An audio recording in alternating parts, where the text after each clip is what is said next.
ഇനി കുറച്ചധികം നാൾ കുട്ടനാട്ടുകാരുടെ ഹൃദയതാളം ഇതായിരിക്കും. കരകളിൽ വാശിയുടെയും ആവേശത്തിൻ്റെയും ആർപ്പുവിളി ഉയരും. ഓളപ്പരപ്പിന് തീപിടിക്കുന്ന പോരാട്ടങ്ങളുടെ തുടക്കം നാളെയാണ്. അവസാനവട്ട പരിശീലനത്തിലാണ് തുഴച്ചിൽക്കാർ.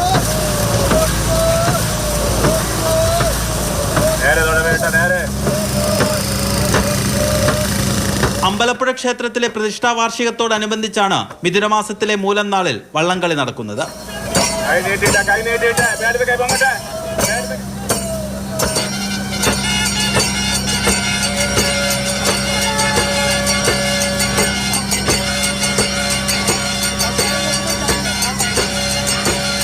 ഓളപ്പരപ്പിലെ ഒളിമ്പിക്സ് എന്ന വിശേഷണമുള്ള നെഹ്റു ട്രോഫി വള്ളംകളി ഓഗസ്റ്റ് 30-ന് പുന്നമടയിൽ നടക്കും. ചാമ്പ്യൻസ് ബോട്ട് ലീഗിൽ നിന്ന് ഇത്തവണ നെഹ്റു ട്രോഫിയെ ഒഴിവാക്കിയേക്കും. ആലപ്പുഴ, കോട്ടയം, എറണാകുളം, തൃശൂർ, കൊല്ലം ജില്ലകളിലെ 11 വള്ളംകളികളെയാകും CBL-ൽ ഉൾപ്പെടുത്തുക.